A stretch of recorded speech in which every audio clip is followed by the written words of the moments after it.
Hello, welcome to Too Late for the Gods. This is Jeffrey Williams, and my guest today is Craig Reed. I've been looking forward to this conversation for some time.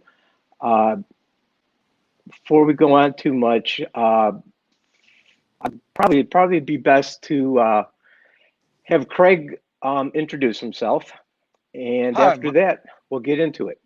yeah, sounds good. Hi, my name is Craig Reed.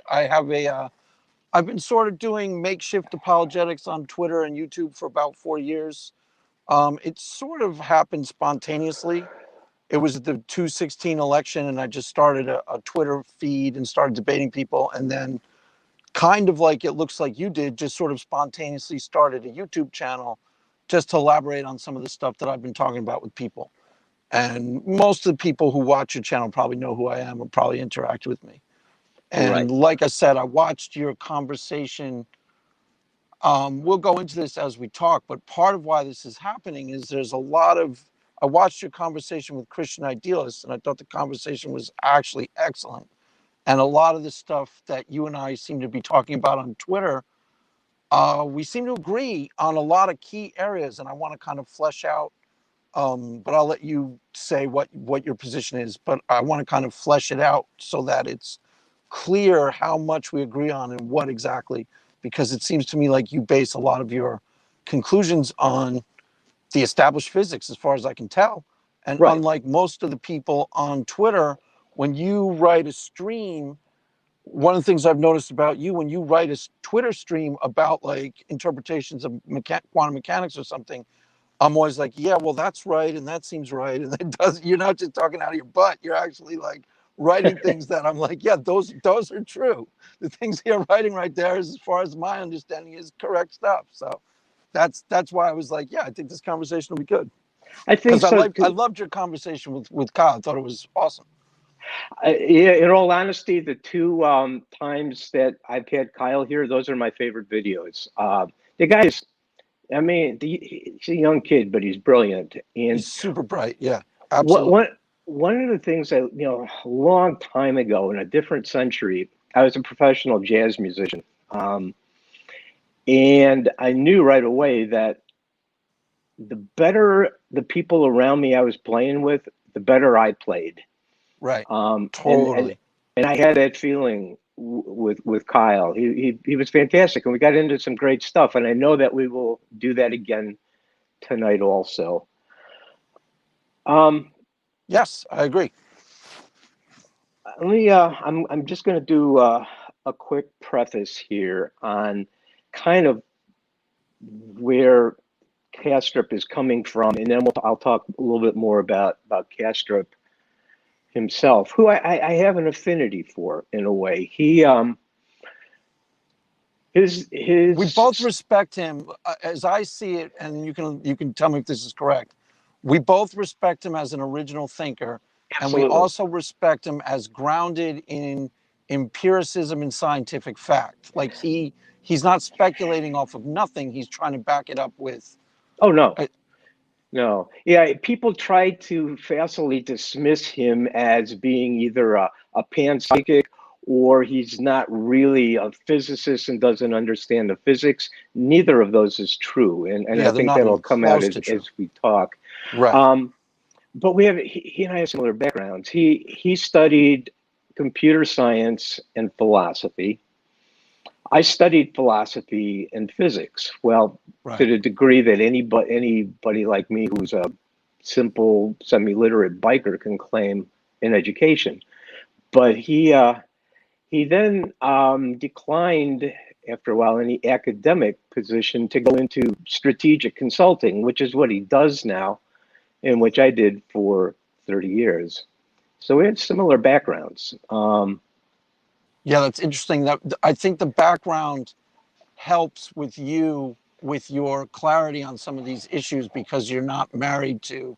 I mean, I'll go into this as we talk, but my guess is your philosophy background is why you're not married to any dogmatic ideas about materialism, because you weren't steeped in it.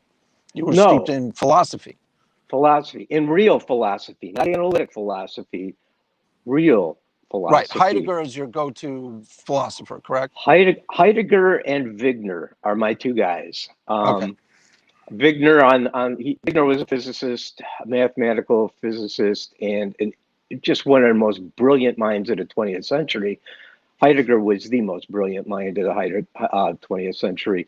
By the way, we might be getting some questions in here. We did with last week when I had Ron Gall here, and we'd love to get to the questions at the end. So if Right. you have questions as they come to you, just put them in there. We'll go through them at the end. Let me get into the topic a little bit. Sure. Thomas Kuhn talked a lot about a paradigm shift. I see that really as a metaphor shift. Science always, no matter how mathematical it pretends to be, it always comes back to a metaphor. And we're at that time right now of needing a metaphor shift. Quantum mechanics reveals non-locality in the underlying reality of quantum physics. Quantum field theory, which reveals fundamental reality to be what we interpret in our way of temporal spatial understanding as waves of varying oscillation, it renders obsolete the ancient notion of substance. There is no substance. Quantum gravity shows time not elemental, but emergent as a cooperative act between quantum reality and humanity. Penrose's idea of elemental nature being non-computational and all things that exist, including mind, being caught in quantum entanglement. Wigner's epistemic law of empiricism demonstrates the impossibility of one unified explanation of all reality and the futility of all of those who are looking for the grand unification theory. Yeah, totally. Carlo Rovelli, who is quickly becoming my new Heidegger, this man is one of the most brilliant people who ever lived, demonstrates that time is emergent from localized self-contained quantum systems, not elemental, which precludes the possibility of a unified quantum time or a unified cosmic time. There's no such thing. So in other words, time is an illusion to some degree. To It's being experienced by the person experiencing it, like we're experiencing time. But I don't really want to get too far down that because we'll go. I haven't. It's a bit more nuanced with Rovelli. There's two guys that you mentioned that I have not, that are on my list that I'm going to check out, and that's Penrose and Cavelli is the Italian guy. Is that his name? Rovelli, Carlo Rovelli. Yeah, right. I just started watching. He did a stream with Sean Carroll, and I'm just starting to listen to it. So I don't really understand his stuff yet, but I understand that he's revolutionary to some degree. So I agree with that. He's a founder of loop quantum gravity theory, which is a big, big deal. He's one of the most prominent physicists in the world. He's also our greatest living philosopher and probably our best poet. And this guy is everything we need at this moment. Right. Anyway, the world now shows itself well beyond the grasp of propositional logic and our innate sensibilities of time and space. This requires a new metaphor, one where we rethink essential reality, our relation to this reality, and our own essence as derived from the cosmic web of entanglement. Central to this is our innate and primordial search for meaning, which we have hardly yet begun. Bernardo Kastrup joins the discussion of physicists and philosophers in searching for this new path, similarly to the physicist and founder of loop quantum gravity, Carlo Rovelli, who I just mentioned. It's for this reason I've been looking forward to this conversation with Craig. To set the stage, I'm going to read just a brief passage from Rovelli's The Order of Time, because it gives us a good description of where we are as a human race right now, and then turn our attention to Kastrup. Yeah, go for it. Yeah, I will, as soon as it's here. Okay. Carlo Rovelli from The Order of Time. On closer inspection, in fact, even the things that are most thing-like are nothing more than long events. The hardest stone, in the light of what we have learned from chemistry, physics, from mineralogy, from geology, of the past, I'm sorry, psychology, is in reality a complex vibration of quantum fields, a momentary interaction of forces, a process that for a brief moment manages to keep its shape, to hold itself in equilibrium before disintegrating again into dust, a brief chapter in the history of interactions between the elements of the planet, a trace of Neolithic humanity, a weapon used by a gang of kids, an example in a book about time, a metaphor for an ontology, a part of the segmentation of the world that depends more on how our bodies are structured to perceive than on the objects of perception. And gradually, an intricate knot in that cosmic game of mirrors that constitutes reality. The world is not so much made of stones as of fleeting sounds or of waves moving through the sea. I can't think of a better description of where we are right now. Yeah, that's pretty awesome.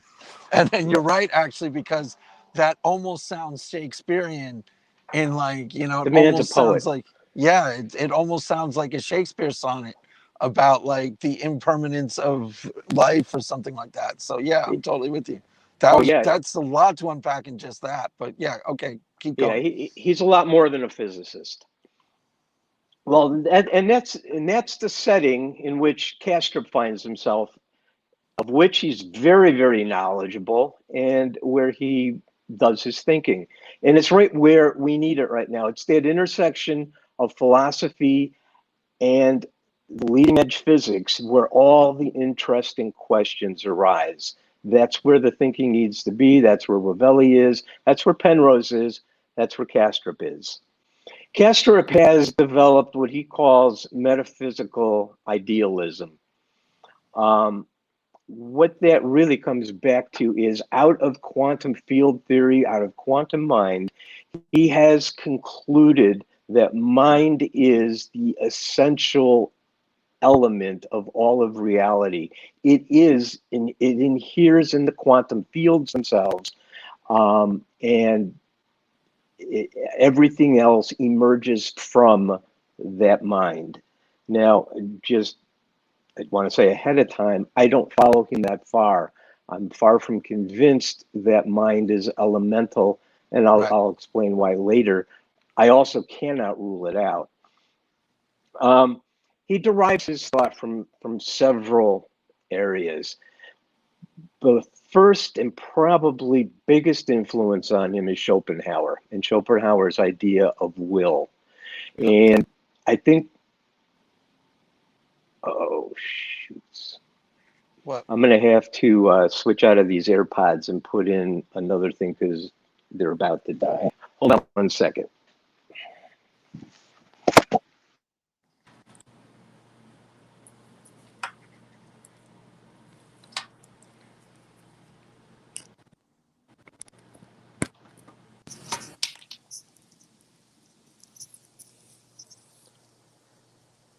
Can you hear me? Yeah, I can hear you fine. Hello, can you hear me? Yep. You can. Okay, great. I was using my son's AirPods and they ran out of gas. Anyway, Schopenhauer's idea of will really it was the first overturning of Kant's idea of will. And it's important for very, very deep reasons. For Kant, will was the same as God. It was a mind of pure reason. Kant thought that it was our way to the noumenal. Schopenhauer accepted Kant's epistemology that what we see is not reality, but re-representations ordered out of sense data, which people like, modern day neuroscientists like Donald Hoffman, I think pretty much affirm. Right. But will was the primordial striving of physical reality. It wasn't something metaphysical outside of physical reality. It was the deep essence and drive of physical reality. And that was a huge overturning. He didn't go very far with it. And one thing I'm a little disappointed with Kastrup is Schopenhauer was just the first step and not the important step. The two important steps come later with Nietzsche and Heidegger, and I'll get to that in a minute. But for Schopenhauer, because this is what Kastrup derives his cosmic mind from, is will is the willing. It's the striving. It wants itself. Now, a couple things about it. It's not conscious. Schopenhauer uses the words bewusstlos, which means without. It isn't self-aware, and ziellos. It does not have a goal. It's irrational. It's random. It just wants and wants and wants. Right. So it's like primal. Yes, it is. It's the most. It's like a primal energy that moves people forward, but it's irrational in nature. It's almost like instinctual. Yes, right. It moves people forward. It moves gravity to do its thing. It makes electrons do their thing. It is the force, the underlying force of the world. He didn't really think it out in a nuanced way. He just left it at that. But then he did an odd thing with it. Kant was a Christian, and he considered the senses to be somewhat sinful. It's the sinful world. And to be moral, we have to invoke reason, which is our way out of the causal chain to the noumenal, and deny the senses, which is to deny the physical world. Now the physical world is all we've got, and Schopenhauer still has this idea of, all bad things come through the senses, and basically he traded Christianity for Buddhism, which means we have to deny our own nature, the nature of reality, and escape it. Which is a peculiar position, and one that Nietzsche straightened out. Nietzsche took Schopenhauer's idea of will, but instead of denying it, he was all about life learning. And he set us on a new quest for meaning.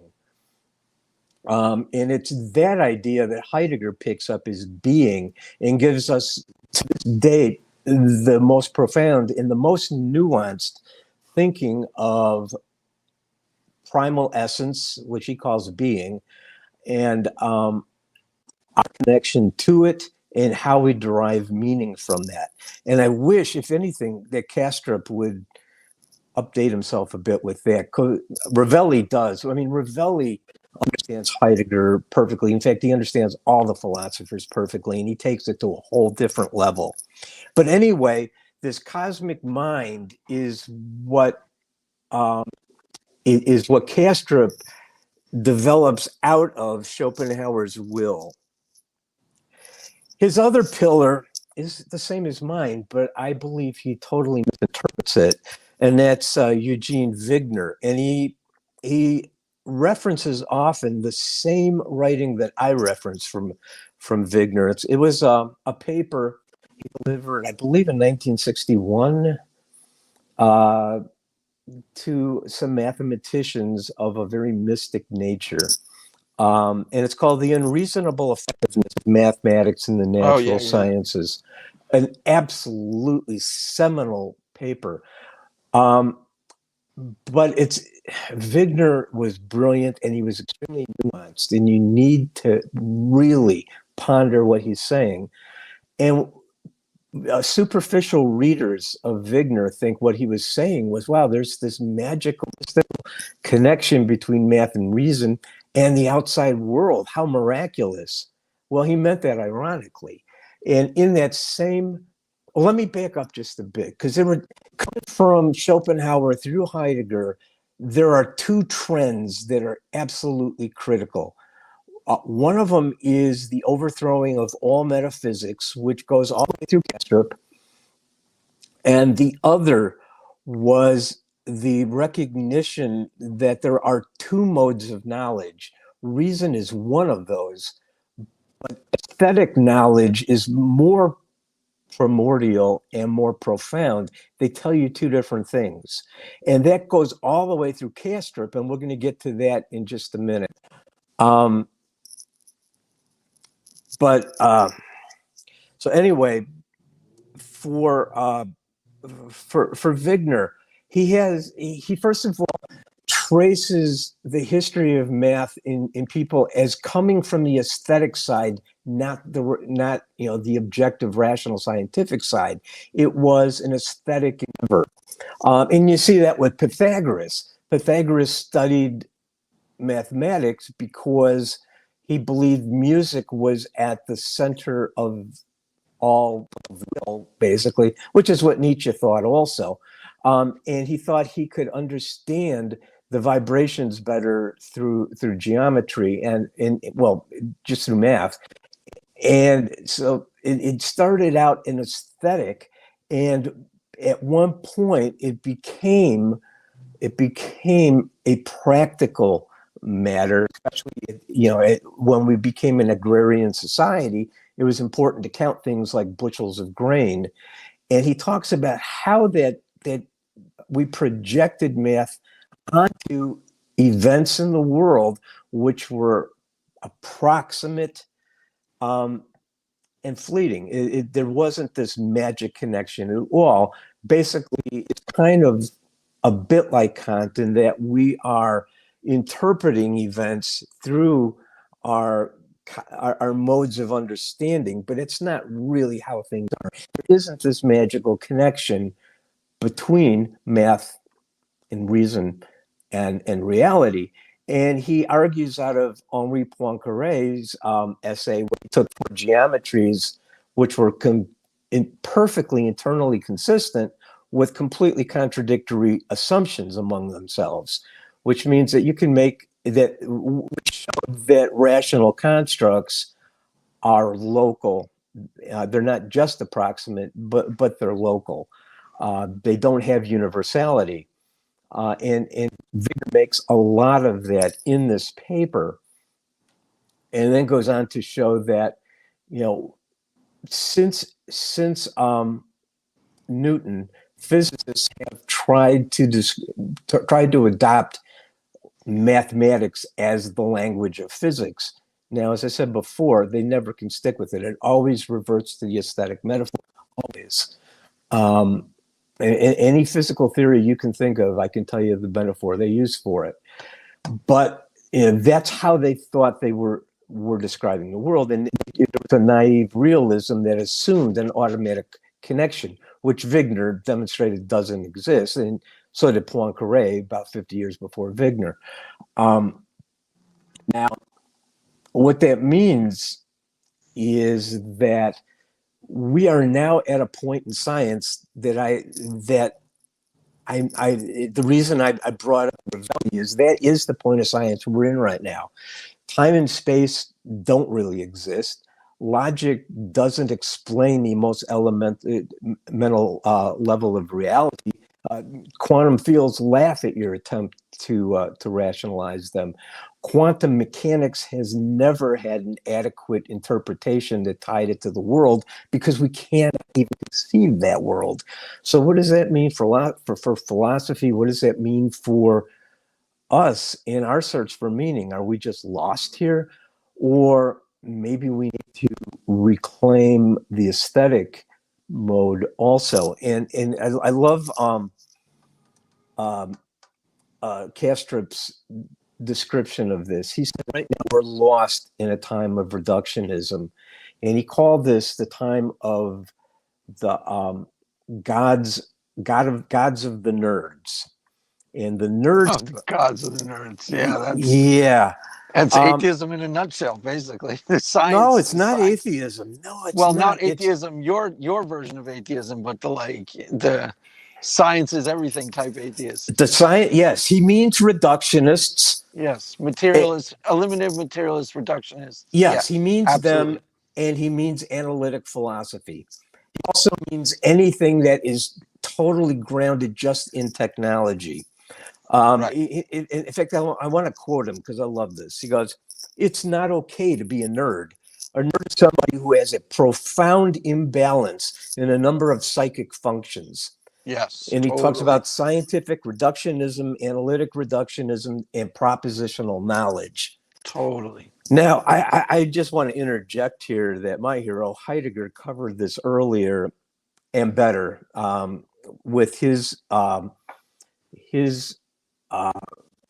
description of technological Gestell, which is how objective knowledge and reason is really metaphysical. It's not incorrect. It tells you things, but it doesn't tell you what things are, and it breaks off that drive to meaning that is central to Nietzsche, central to Heidegger, central to Ravelli, and it's central to Kastrup.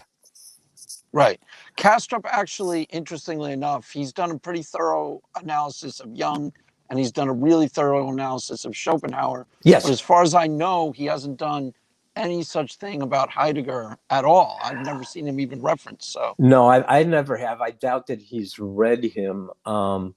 There's no. My problem with Kastrup is he's stuck in the early 19th century, as opposed to me. I'm stuck in the mid 20th century, but we need to move forward. So anyway, you've got this metaphysical idealism that ends up with, because the base of everything is waves. Those waves are waves of mind, kind of like Penrose's quantum mind, and everything emerges from those waves of mind. And here's why I brought up my difference with him on Wigner. He actually believes that Wigner was talking about there is this miraculous applicability of mathematics and reason to reality, when Wigner was saying just the opposite. And Kastrup makes the argument that we have this mystical or magical connection to reality through reason, because that is, we are part of this mind, and we just get it automatically. right. He's arguing that there's a sort of what does he call it? A trans universal consciousness from across a trans-dissociative boundary or something like that. Exactly. That's probably the least. There are aspects of, like, the thing I like about Kastrup is that he's very thorough and he's thought about all the bases of his postulate and he spelt it out and provided evidence. Mm-hmm. There are the aspects of the things that he's talking about that I think we probably both agree he's right and nailing something correct. And then there's other stuff where I'm a little bit like, when I saw him, are you tell me when you're finished and then I'll talk. But if you're not done with your opening, I am really just about done, and I'd rather hear from you. But on that point, I do believe in the interconnection of mind with physical reality. And that's what Penrose gets at when right now. Okay, one thing there's one thing I want you told me a little bit about, what's his name? Ravelli. Carlo Ravelli. Yeah. I'm always thinking Cavalieri for some reason. He's a Paisano, right? Is he an actual Paisano? Oh, yes, he lives in Italy, from Italy, speaks with an Italian accent. Awesome. What is quantum consciousness exactly? I not fully, but like a crib note version. No one can tell you what it is exactly. It's a theory that seems very, very promising, but basically it's that we're all quantum beings entangled in a quantum world. And right. Mind is quantum. It works on the quantum level, which, by the way, would give us free will because we are not inside the causal chain. Yeah, totally. When Kastrup talks about Schopenhauer, we have the inner world that isn't connected to the objective causal world, and that's how we get to know the noumenal. It's sort of similar to that, but mind is quantum, and it works at the quantum level, and that's why observation causes quantum events. There is an Right. entanglement There's that a takes this place. is okay. So are you tell me when you're finished, and then I'm I'll finished. go Go ahead. Okay, so this is what we were kind of debating with that guy on Twitter, and why I eventually gave up on it. Because these conversations are very high level and abstract, and you can't be having a like debate me, bro, I gotcha type. It was starting to become really stupid. He was wasting both of our time. But what he wasn't perceiving, that I think we were both getting right, and what you said at the beginning. The reason, this is hard to explain, but let me see if this is about right. Mhm. The reason why it's literally almost impossible to have a unified theory when you're talking about the physics is because there's a forever entangled observer that isn't being accounted for. Now, Mhm. he was saying it could be a measuring device, but a measuring device doesn't just appear out of thin air. It's not just something from nature. It's created by the same conscious agent, forever entangled with the Exactly. That was the point I was trying to make to him, and I was saying, if if you think that the you measuring can't device, disentangle. So let me just. it would have to have its own mind to be able to decide when to measure, but it doesn't. We're the one who tells it to measure. We're entangled. We are right. And as far of, as we know, we have organically been produced from nature, but a measuring device is a construct of a conscious agent. So it is observing. It's just detached a couple of degrees to the actual observer, but it's still observing. Observe means it's still to look observe at. it. Now you just hit on a key issue, though, and part of the reason I don't go with quantum with cosmic mind is the question is, can things entangle without consciousness? That's the question. Okay, I'm not. What does that question mean exactly? Well, Can things entangle without for example, if two electrons entangle, okay, they're entangled forever, which can happen, right? According to now the only standard instances we know of that happening involved our consciousness, because we observed it. We either observed it or we built something that observed it. And then we observe the observation of the instrument. So we're entangled. We can't, because of our position, we can't get outside of our consciousness to see if entanglement happens without conscience. Now, true. That seems true. Now, if entanglement, and that's what he wasn't getting. That's what he just clearly wasn't getting, and he was trying to pretend like we were the dumbasses. We were the dumbasses because we didn't get how smart he was, because we didn't understand. He had no grasp of the issue at all. But here's the thing. For that to be true, consciousness, we would have to have panpsychism of a sort, or a cosmic mind. And this is part of Kastrup's argument, is that there's some sort of universal consciousness. There's a consciousness watching everything. Now, the other way you can go with it is the way that world theories, people like Sean Carroll go, where they assume a lower level of consciousness. The more from the lower down you get, the consciousness of a sort exists in everything, so everything can entangle. But the other thing is, I didn't realize Sean Carroll was on that page. That's almost like panpsychism to it is very much like that. But when he talks about his many worlds theory, he talks about all the worlds that break off rather than a collapse of the wave. Instead of wave collapse, you have all the possibilities in superposition going off on their own timelines, and then actually exist. They actually that just seems like insane to me in terms of inflationary explanations. That's like there's infinities of worlds that actually ontologically exist, and we're just in one. I mean, that seems crazy to me, Well, obviously. yeah, to me, it's an interesting idea I don't take seriously. Going back to the philosophy, remember I said there were two major Right, but he thrusts. does take it seriously, right? He thinks Oh, it's yes, legit. he takes it seriously. I don't Right. take it seriously. Remember Because there, it allows you to stay a materialist. That's probably why he takes it seriously. yeah, Right? I'm a physicalist. Why? No, I believe. Unless you're defining it in some sort of like Well, I don't okay, find it in the So same let's way that Kastrup is, or the same way Ravelli is. well no, Kastrup is a naturalist. That's probably what you mean. You believe that the Well, world I'm obeys no, I natural am not a laws. naturalist. I am not a naturalist. A naturalist goes back to everything. We can understand everything through reason and laws of nature. That's from his misreading of Wigner.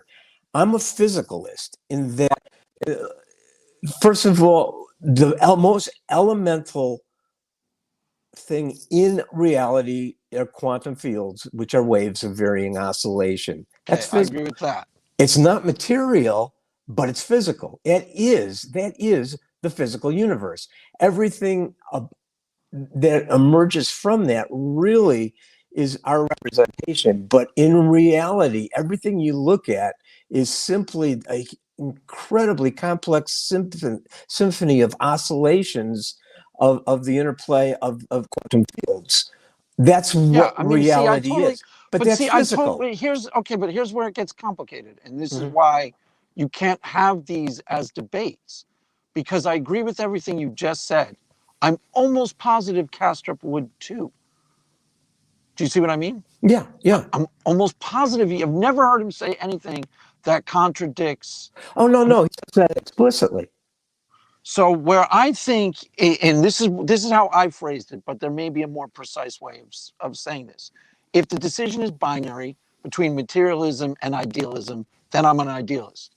If there is an in-between position, and this is how I've described you, where you're Mhm. working out some sort of really complicated, where a lot of the things you say I think are right, and they are backed up by the frontiers of physics. In other words, you're not just talking out of your butt, they're backed up by where the physics, what the science actually says Mhm. right now. And I agree with most of the things you say. So it's a complex sort of in between.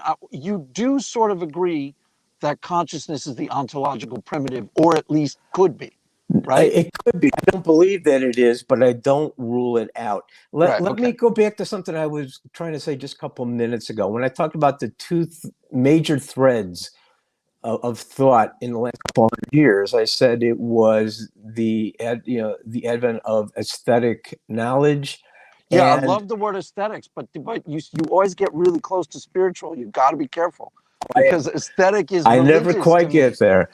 Yeah, but you get close. That's I why do I'm get always like, close, wait a minute, Jeff. You talk about concepts like holiness, you talk about of course. essences, you talk about like meaning. I mean, you get We'll really we'll close get to to like let's preaching it, get to that man. in a minute because I want to All get right, to the metaphysics part. just be careful. Don't become a Oh, I'm theist careful. by I'm always talking. careful. Okay, because Um, I'll bring up Bigfoot if you get too close to theism, and oh then no, you'll no, I promised them I would prevent that. JB Bigfoot if you're listening. Anyway, the other one is metaphysics, the doing away of metaphysics. And I hold firmly to that, which is why I reject most of leading edge science right now has reverted to metaphysics because Okay, we so now I don't really know what that means. okay. You got to remember, while we're talking about this, okay, Mhm. I got to clarify this.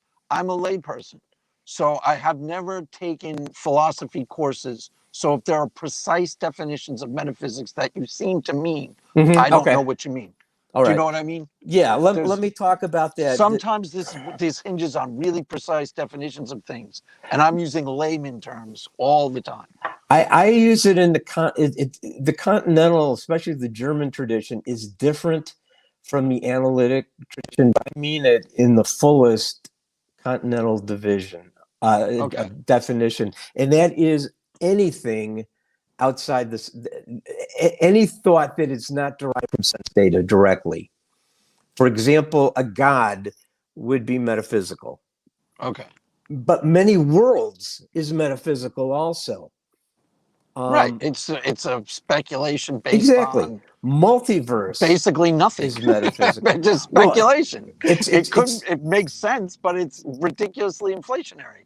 It's like exactly. saying, the invisible green gremlins that don't exist collapse the wave function when you took the measurement. Oh, now I get it. Yeah. It's the same idea. And I Right. get that you see God as the same idea to some degree. I do. I Okay. don't. It's a metaphysical assertion. I try to stay within the physical. You Right. talk about meaning and the whole and the essence of the holy. That's my question.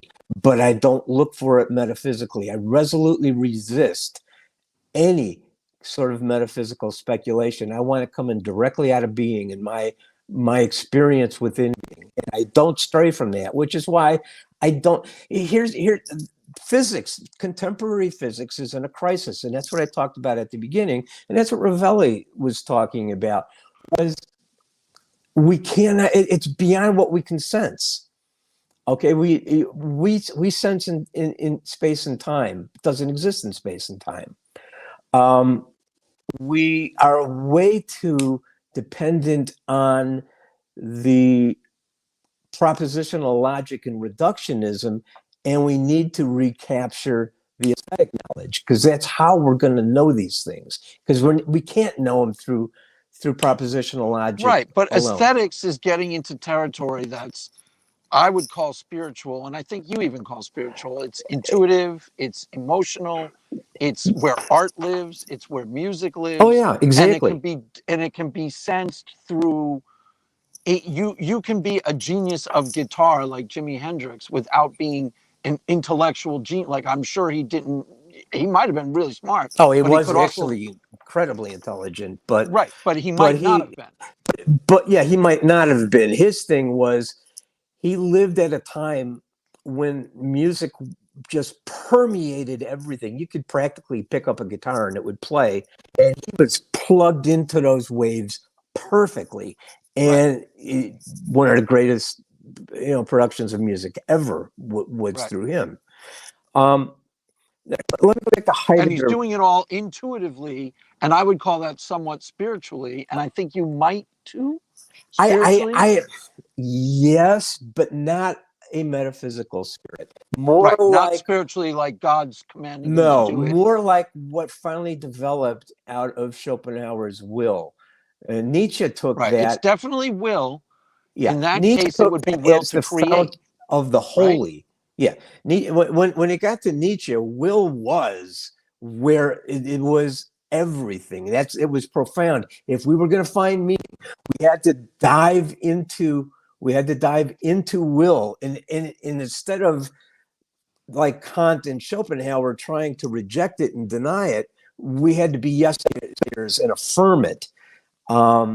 And Heidegger builds off of that.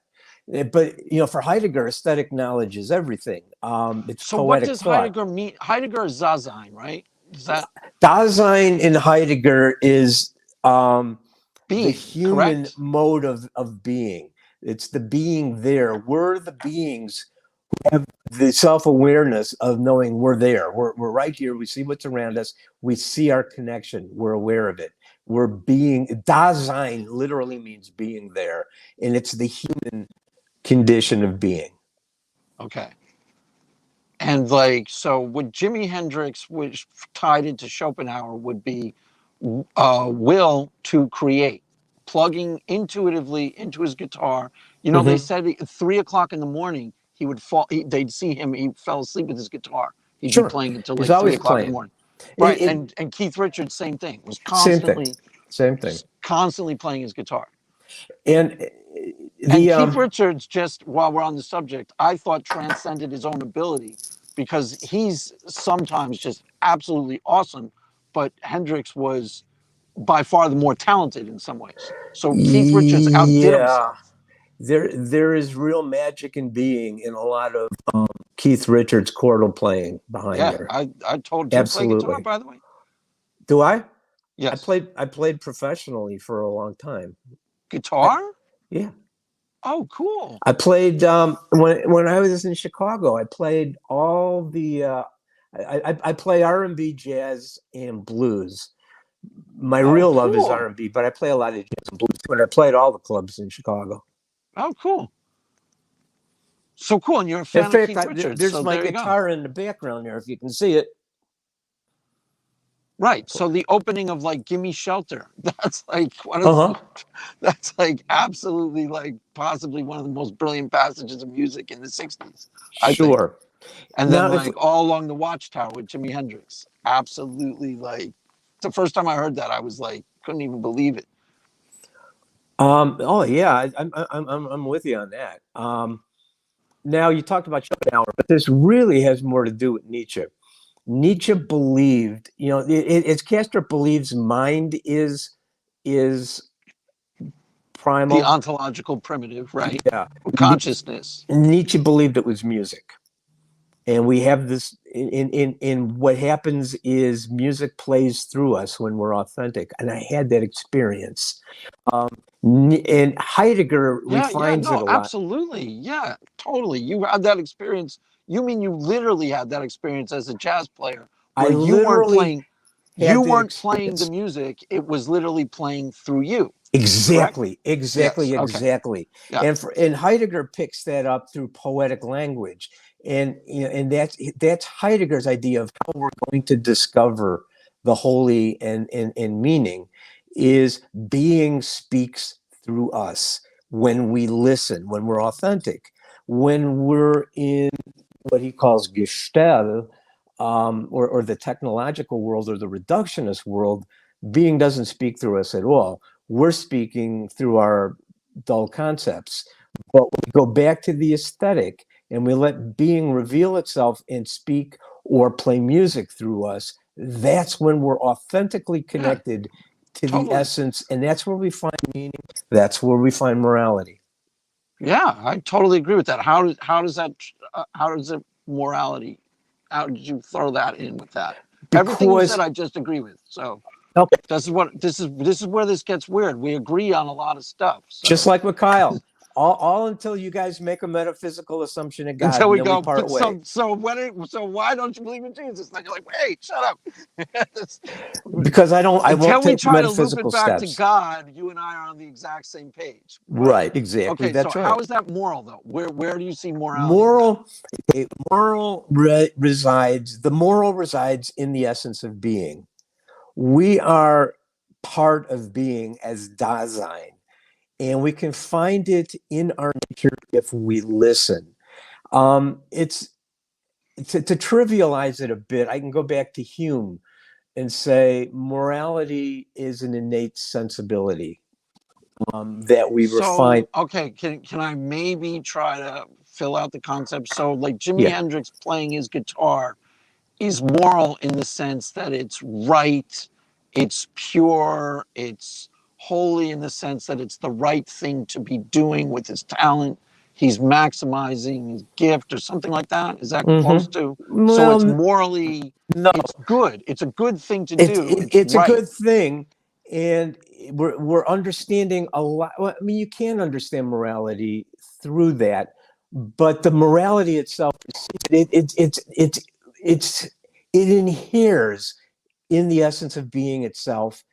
We are part of being as being there. It inheres in us also. If we listen, if we can listen to the call of being, feel it aesthetically, and that's how we do morality. Really, it's in our gut.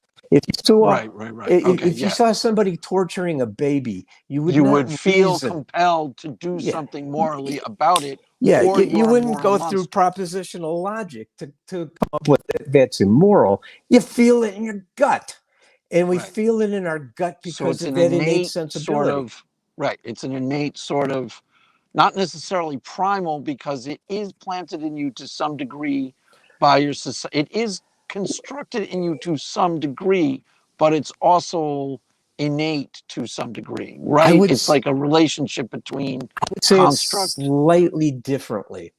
Okay. It inheres in us always. It always did, because it comes right from being. It is interpreted culturally.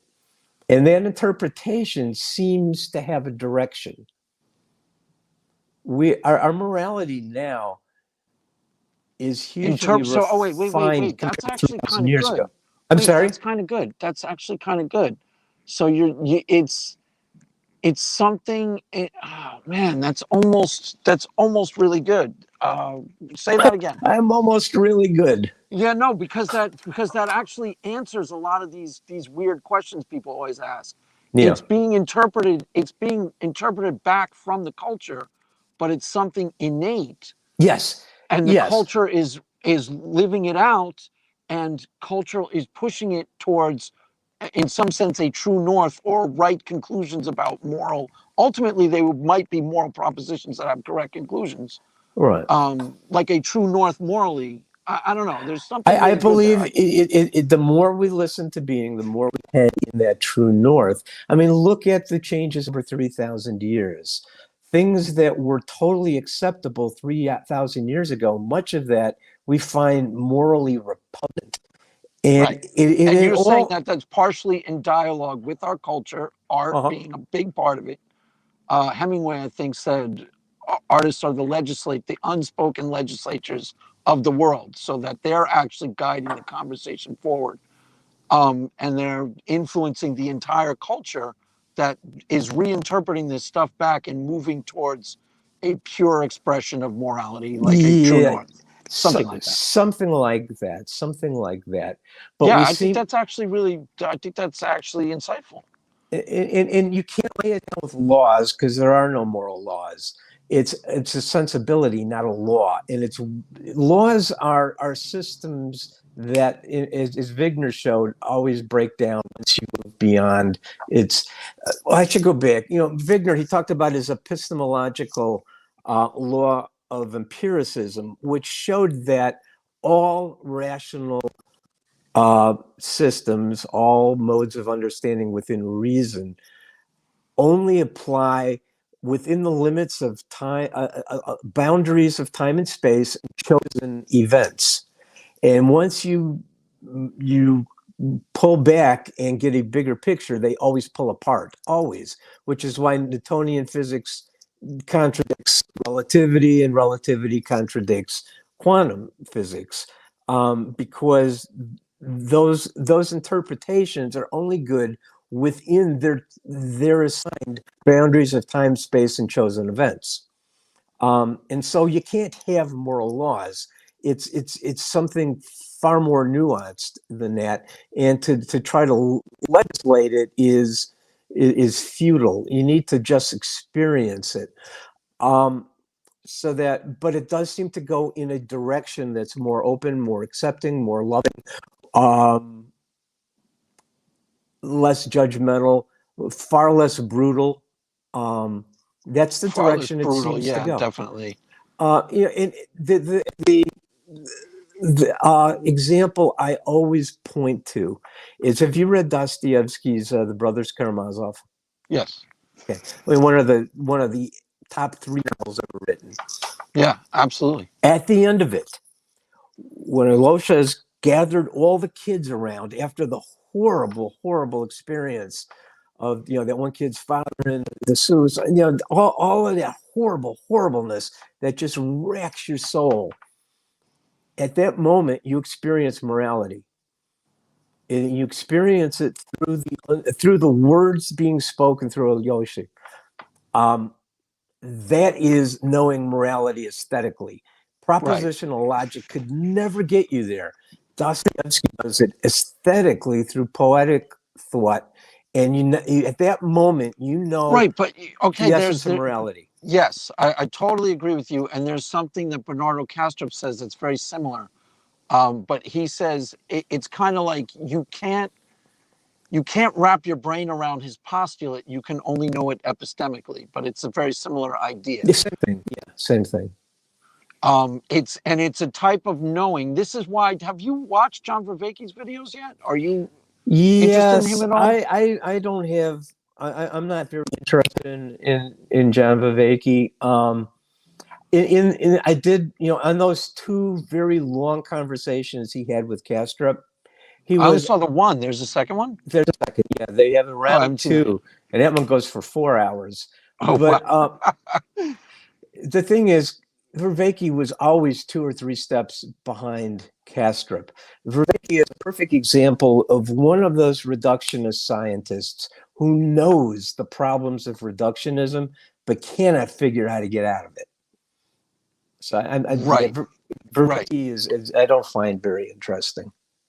Right. But what you said, well, the reason why I was talking about the John Vervaeke is that everybody else that Kastrup has debated that I've seen on Twitter and YouTube, no one even comes close. They don't even try because they're like, okay, this guy's just too rock solid in his working out of his postulant that I'm not even going to bother to, like, even try to approach it.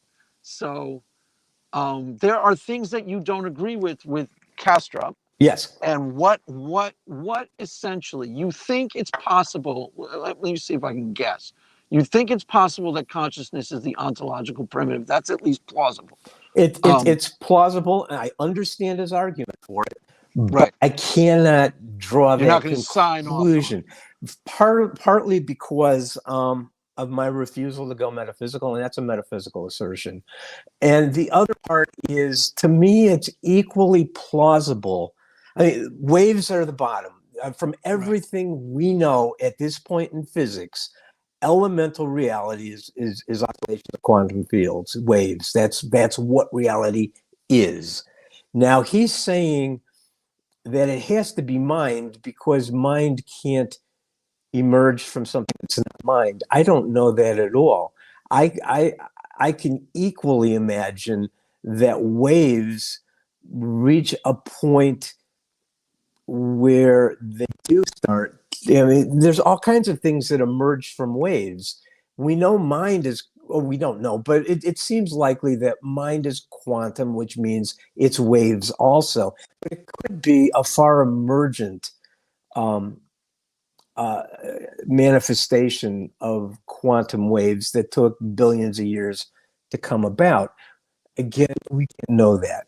But so to me, if I had it to seems guess, more plausible. Right. But when you say quantum waves, you mean something akin to vibrations somewhat equivalent to musical in nature, Yes. and that in a sense our conscious experience is response is to that sort of, you wouldn't call it immaterial, but No, something. it's not. It's physical. It's not material. It's physical.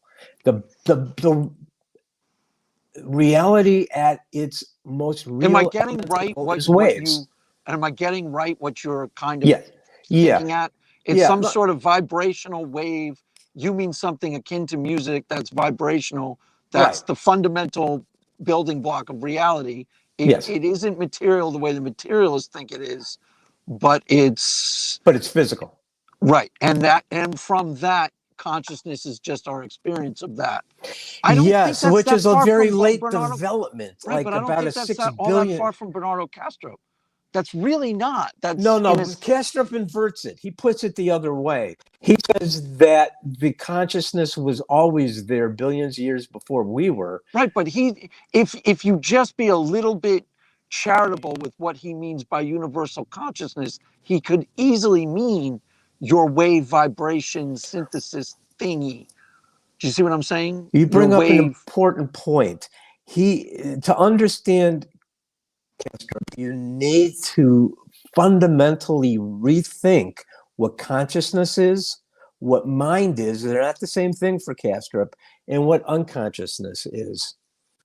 Mind isn't necessarily self-aware consciousness. It's not what he calls metaconsciousness, where we're re-representing to ourselves as an awareness. And I think that's how I'd love to talk to him about this, but I think that's how he reconciles it with Schopenhauer's will that's blind, unconscious, and without intention. Now, see, I would say that there is intention. I believe there is intention in being, and we're just the latest manifestation of that. All of this, opposite of Kastrup, I see an emergence, an ever developing, refining consciousness coming from inanimate, unconscious waves to being wanting to experience itself which it did dully and then less dully and then less dully. And now we're Right. here. And in some ways, what you are saying is society and art in particular is a sort of expressing of that, Yeah, and then reshaping it as it's being expressed, it's being developed into a sort of, and you think there is a true north, like pure beauty or pure goodness or pure love or pure morals, but that's being it's coming bottom up, not top down. It's not coming exactly. from Right, right. God to man. And you might even agree with Jungian metaphysics in terms of I don't agree with the idealism.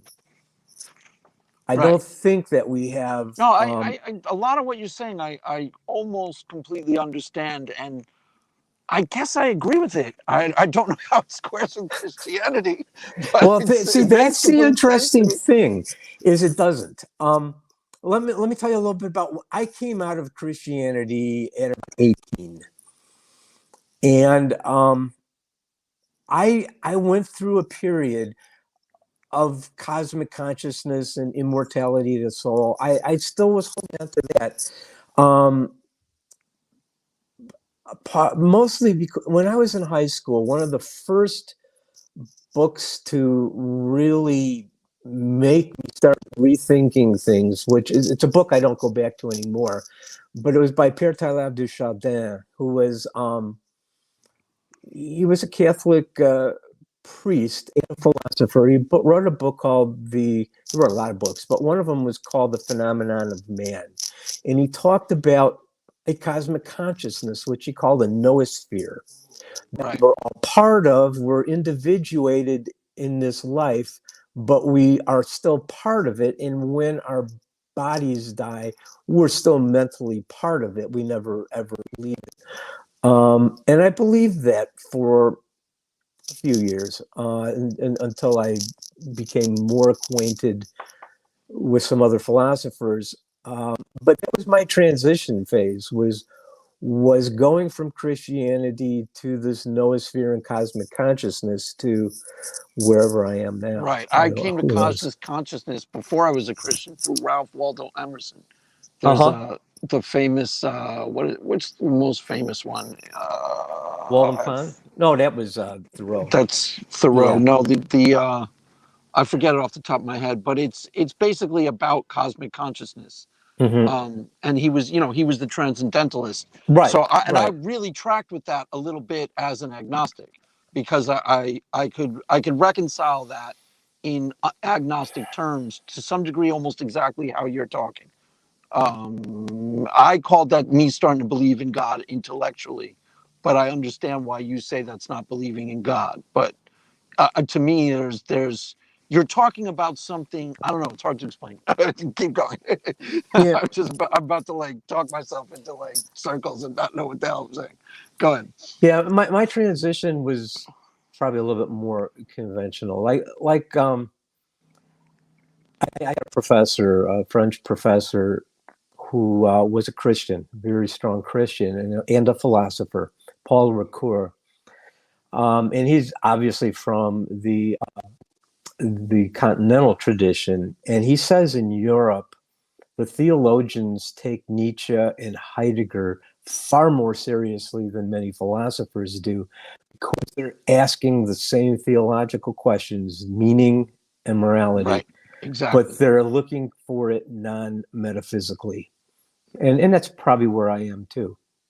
Right. And that's Right. why I Whereas can't go to God what and I you can't go to consider cosmic looking mind. for it metaphysically is like praying and reading the Bible, trying to access God, and you're looking through it intellectually and somewhat spiritually through aesthetics, like with relationships with art and things like that, right? Yeah, the word I would use is experientially.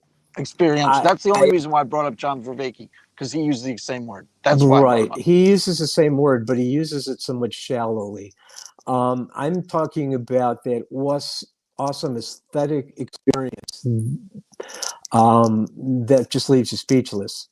Right. There, let me go back to the two great philosophers of the 20th century, Heidegger and Wittgenstein, and they came very close to the same conclusions.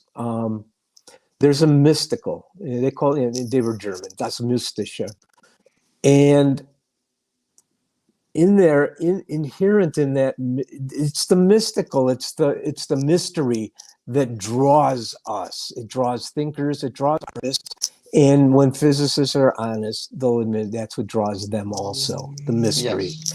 See, I totally agree with that. And the thing is, it's inexhaustible and it isn't reductive. You cannot reduce it. Now, and that's why it has to be understood aesthetically.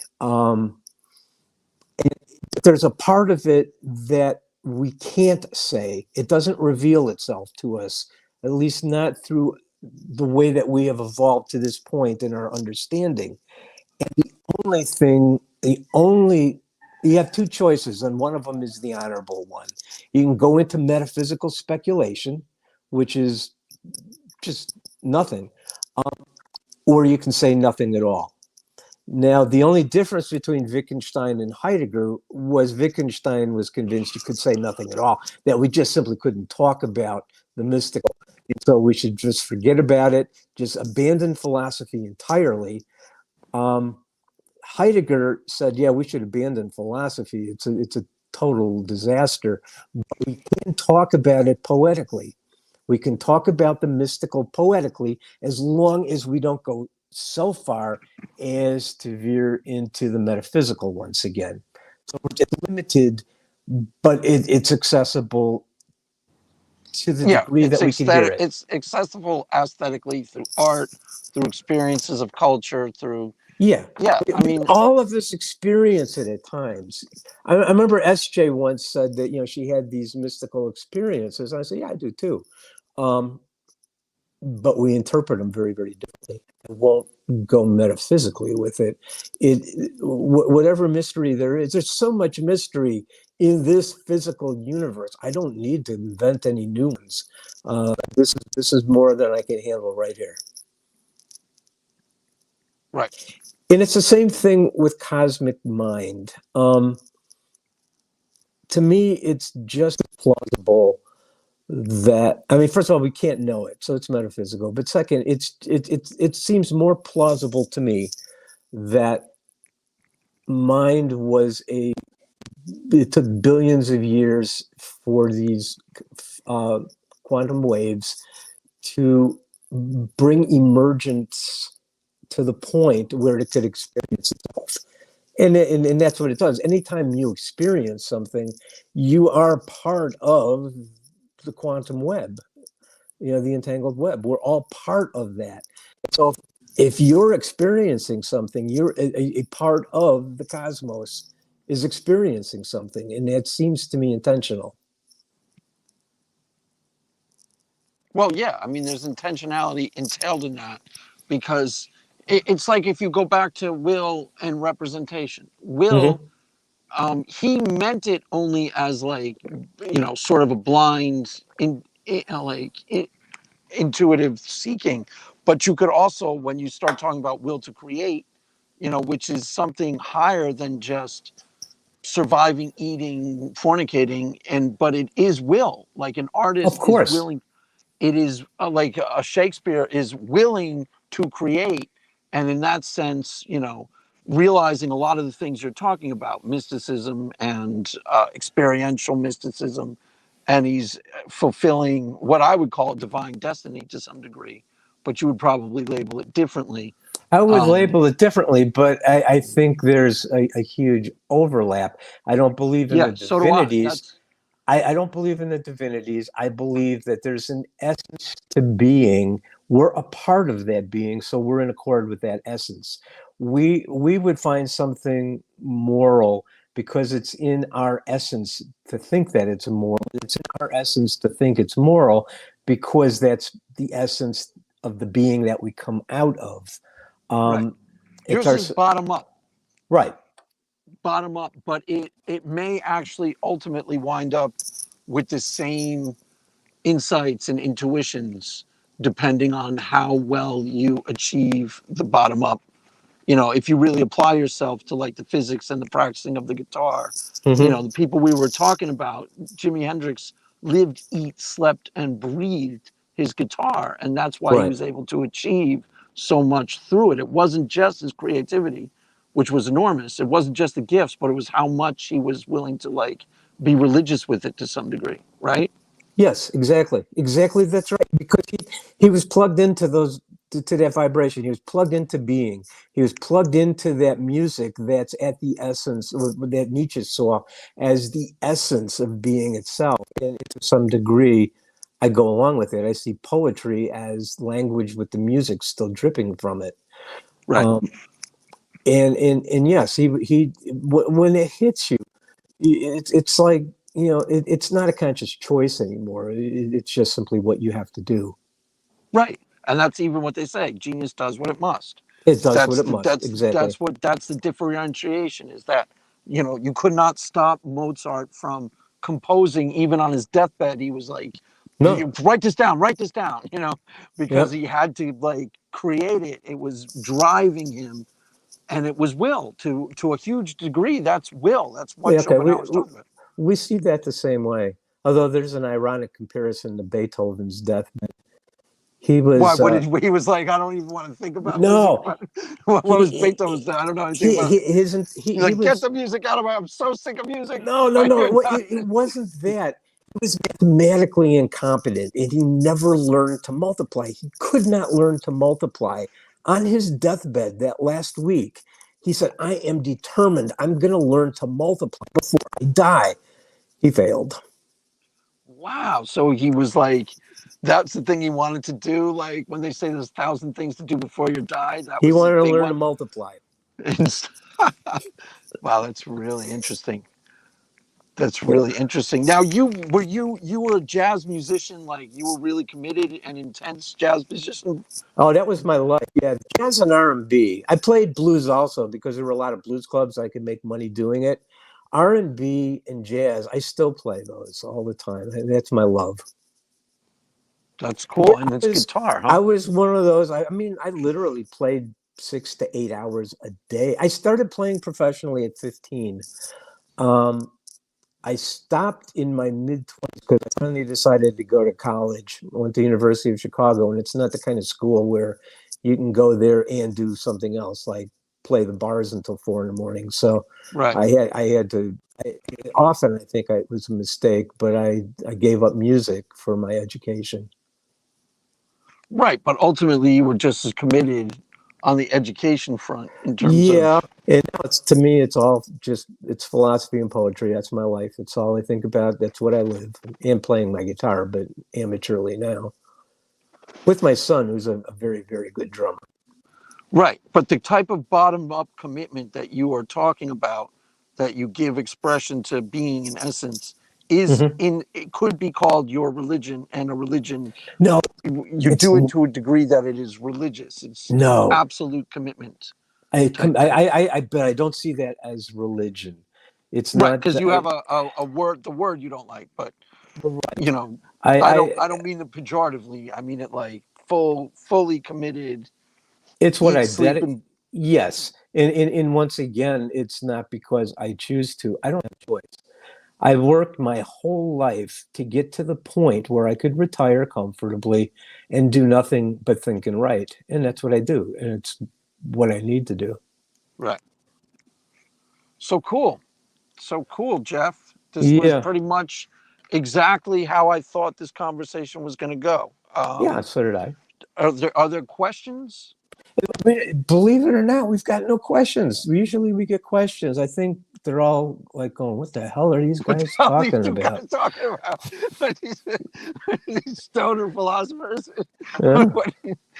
Yeah, do another bong hit, guys. Well, We're I think talking about we're being in supposed essence. to like debate, the Kalam or something. I don't know, or scream at each other. I'm not sure. Yeah, no. When I heard your conversation with Kyle, I was pretty sure exactly how this conversation was going to go with us. Yeah, so was I. Um, I only play around with arguments for God, and I'm not really committed to them in terms of thinking that they have enough that they have enough seaworthiness to actually debate. Like this will get you over the finish line. There are interesting elements in some of them, but I don't. Every one of them relies on either obviously false premises or bad logic. The Kierkegaard is like one of, well, Paul Ricoeur was a very honest Christian philosopher, but so was Kierkegaard, and he said that, you know, there are different modes of being in the world, and you can't do all. You got to pick one. He goes, reason and science and logic. You know, the world of logic is one of those, and then there were some others, and then there's religion, which is completely irrational. He goes, he was a Christian. He believed in it, and he embraced its irrationality. And he goes, the biggest mistake is for Christians to try to come up with logical proofs of their religion. He goes, because it's irrational at its base. It can't possibly But the succeed. type of stuff you're talking about tracks really well with me, and I don't consider it inconsistent with anything that I believe as a Christian. Mm-hmm. So everything that you basically said, to one degree or another, I'm cool with. So I'm like, yeah, I agree. I agree with a lot of that. So I don't see it as incompatible. So, well, I've probably now lost my atheist followers, and you've lost your Christian followers. What do we do now? well, no, my Christian followers are true believers, right? Okay. Right, Jay from England, he's a warrior. He's I do want. Let me just reemphasize: I am an atheist. I don't believe in any gods. They're a metaphysical illusion. I'm not religious, but I'm serious about the philosophy and poetry I follow. And the reason why you latched on to Bernardo Kastrup is you immediately recognized that he was to be taken seriously and worthy of respect, because he was really actually contending with the ideas in a meaningful way, and he was trying to back it up with basically where the facts are at in terms of. As far as my understanding is, his interpretation of quantum mechanics match with what's being discovered on the frontiers of quantum mechanics. Absolutely. He knows the cold. I mean, you can't work it for 7 years at CERN and not know quantum physics. He understands it as well as anybody. Right. And to argue otherwise was like, I was like, what are you guys even talking about? What are you, YouTubers? I mean, what papers are you No, that guy was desperate. I mean, he had to show that he knew more than anybody else, although he knew very little himself. And he had to go to making accusations that were just silly, like, oh, he's a panpsychist and he doesn't know anything about physics. That is nonsense. You know, right? They didn't really understand the panpsychist position, which it sounds like your position isn't. You could be a panpsychist in some interpretations. No, I could not. What's the difference between what you could? So what do you actually? What is quantum conscious? Let's start there. What? And then I guess we'll wrap it up, because I got to go pretty soon. Is just that the mind is the interaction of quantum fields, the same as everything else is. The brain is just our material representation of an organ, but that's not the mind. The mind is the underlying quantum reality, and it entangles with our consciousness is just our experience of those waves and oscillations at the fundamental level. We've evolved to the point where we're aware of it. Dasein. We've evolved to Dasein. We're aware of our connections to a degree, and we have that what I talked about at the beginning, that innate necessity to follow it for meaning. Yeah, I mean, the interesting thing about your quantum consciousness is it's actually plausible, and I'm thinking about it right now, and I'm like, you know, that's actually could be. Who's the person who you keep? Penrose, Roger Penrose, who is like one of the greatest physicists, quantum physicists ever. And this is really where he's concentrating his last few years on this earth on is quantum mind theory. Right. And then Ravelli is the other. So I'll Yeah, check Carlo those. Ravelli. Oh I'll man. go deeper with those two guys and see exactly. I deliberately didn't listen to their lectures right before we started because I didn't want to go down rabbit holes of like, the time is an illusion thing is Ravelli, and that's really interesting to me. Yeah, And I'm sure there's going to be a lot of valid explanations for that. I'm going to be like, yeah, this is kind of convincing. Oh, he has taken that. I mean, for Kant, time was an illusion also, and it's been sort of mainstream for a long time. If you're familiar with the neuroscientist Donald Hoffman, I mean, he has space time is an illusion. Yeah, it is. I actually Hoffman and Kastrup are not that dissimilar. They say a lot of the same stuff. Oh yeah, Well, Kastrup actually refers to Hoffman on occasion. Now, Ravelli is far more nuanced. You can't. It's a cooperative act between our mental states and the underlying quantum cosmos. It's not like it's completely an illusion, but it depends on our perspective. That's another whole video in itself, but it has to do with the nature of increasing entropy, how it can possibly occur, how it really is. Entropy occurs in small pockets of the universe at a time in localized small quantum systems of relationships, and it's arbitrary, and it has to do with an arbitrary perception of entropy. Now, for a long time, physicists have said that entropy is what creates time. Ravelli, I believe, shows how that is wrong, and how it creates how that creates the direction of time. But it's much more than that. For example, entropy isn't, it depends on your point of view. Like, take a packet of cards. Okay, you got a packet of cards, right? And it's brand new, and it's arranged sequentially by suit. And you look at it and you think, okay, that's a low order of entropy, right? Because it's ordered. Right. Okay. But if you look at it from the perspective of the twos, the threes, the fours, the fives, and the sixes, it's totally out of order. There's a high degree of entropy. If you look at it from black or red, it's out of order. There's a high. So is that saying that entropy is somewhat automatically entangled? No, it means that entropy in itself doesn't exist at the most fundamental level. It's just cosmic foam. Because in other words, it's perspectival in nature. It's 100% arbitrary and perspectival. Okay, got it. Yeah. But that's what creates time.